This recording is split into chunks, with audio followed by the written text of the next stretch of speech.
ஆயிரக்கணக்கான புனிதப் பாடல்களுக்கு மத்தியில் வம்சங்களின் பல கதைகள், வரலாற்று வெற்றிகள் மற்றும் காலத்தால் அழியாத மரபுகளைச் சொல்லும் ஒரு மயக்கும் அழகு உலகத்தை ஒளிரச் செய்கிறது.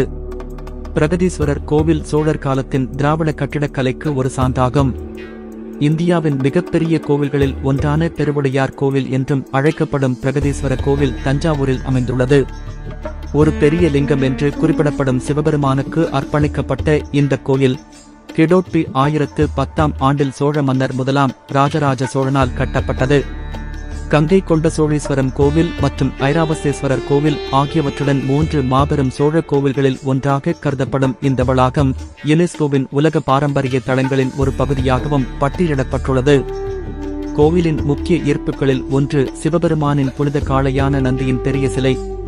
13 அடி உயரமும் 16 அடி அகலமும் கொண்ட இந்த சிலை ஒரே பாறையில் செதுக்கப்பட்டுள்ளது. கோயிலைச் சுற்றியுள்ள விரிவான பாறை கலை வேலைப்பாடுகள் நிறைந்த கோட்டை சுவர்கள் முழு வளாகத்திற்கும் ஒரு பிரமாண்டமான தோற்றத்தை அளிக்கின்றன. பிரதான கோயில் கோபுரம் 216 அடி உயரமும் உலகிலேயே மிக உயரமானதும் ஆகும். கோயிலின் முழுமையான அமைப்பு கிரானைட்டால் ஆனது. கோயிலின் முக்கிய கோபுரங்கள் அல்லது நுழைவாயில்கள் விரிவான சிற்பங்களுடன் கூடிய அற்புதமான கட்டமைப்புகளாகும்.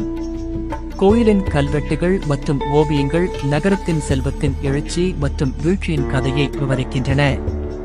சிவலிங்கம் அல்லது சிலை கோபுரத்தால் மூடப்பட்டிருக்கும் மற்றும் சாந்து பயன்படுத்தாமல் பிணைக்கப்பட்ட கற்களால் கட்டப்பட்டுள்ளது.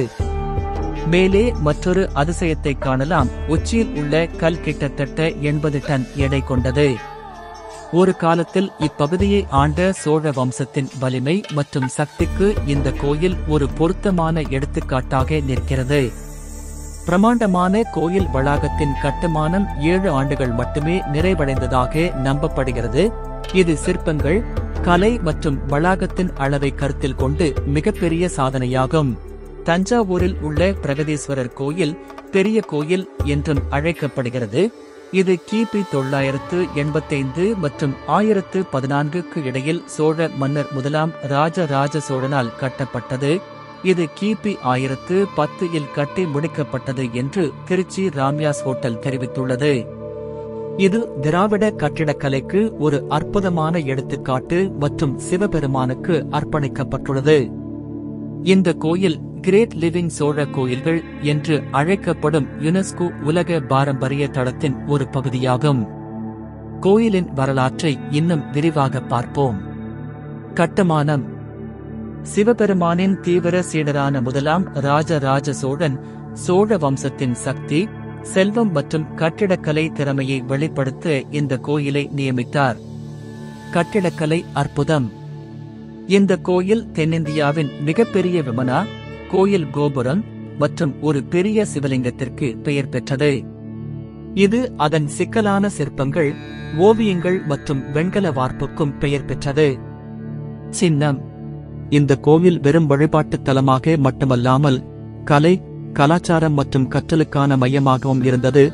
இது சோழர்களின் லட்சியத்தையும் மதம் மற்றும் கலாச்சாரத்தின் ஆதரவையும் பிரதிபலிக்கிறது. யுனெஸ்கோ அங்கீகாரம். கங்கை கொண்ட சோழபுரம் மற்றும் ஐராவதேஸ்வரர் கோவில் ஆகியவற்றுடன் பிரகதீஸ்வரர் கோவில் அவற்றின் வரலாற்று மற்றும் கட்டிடக்கலை முக்கியத்துவத்தை அங்கீகரித்து 1987ஆம் ஆண்டில் யுனெஸ்கோவின் உலக பாரம்பரிய தளமாக நியமிக்கப்பட்டது. வரலாற்று முக்கியத்துவம். இந்த கோவில் 1000 ஆண்டுகளுக்கும் மேலாக பேரரசுகளின் எழுச்சி மற்றும் வீழ்ச்சியை கண்டுள்ளது. மேலும் நாயக்கர்கள் மற்றும் மராட்டியர்கள் போன்ற அடுத்தடுத்த ஆட்சியாளர்களால் மீட்டெடுக்கப்பட்டு அலங்கரிக்கப்பட்டுள்ளது.